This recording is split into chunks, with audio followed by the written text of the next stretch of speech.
I'm listening to the Joe Rogan podcast with Peter Thiel, and one of the interesting things about this podcast, I'll link it below if I can. One of the interesting things about this podcast is that, excuse me, Peter Thiel talks about how in the 80s tech meant underwater cities, rockets, medicines, chemistry, all this stuff. And now tech just means ones and zeros, bits and bytes, silicon chips. And the reason for this is because those are the only computer science was the only science that was not regulated to death during the 20th century. Chemistry, nuclear science, aerospace, all of this stuff is just regulated to death. We made no progress in treating Alzheimer's and dementia in like 40, 50 years. Largely probably because psychedelics, the drugs that treat these things, have been outlawed.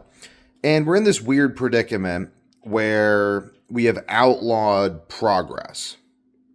It's just illegal. Like if you want to start an innovative company, go to jail. It's very, very weird to see this. And I don't think that this is good or necessary because I see a massively positive trend between human freedom and human innovation and then greater human freedom. I think that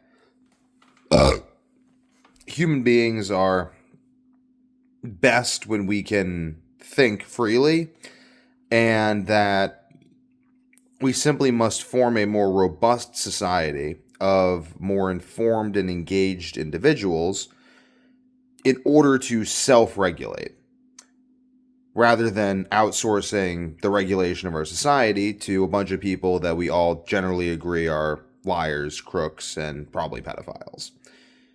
At least a lot of politicians are pedophiles, but we all agree that they're liars and crooks. Like we all agree politicians are liars and crooks. So why outsource our self-regulation to people who we agree are less honest than the average? Are we wrong? Are politicians, in fact, more honest? Are we not honest with ourselves and each other? Do we need to communicate more with our families, with our friends, with those around us? Do we need to share what we really think in the same way that the youngest son passing by in Grimm's fairy tales told the truth to the little gray man and such brought the basket of magic apples to the king and healed his daughter? That may be the situation we're in.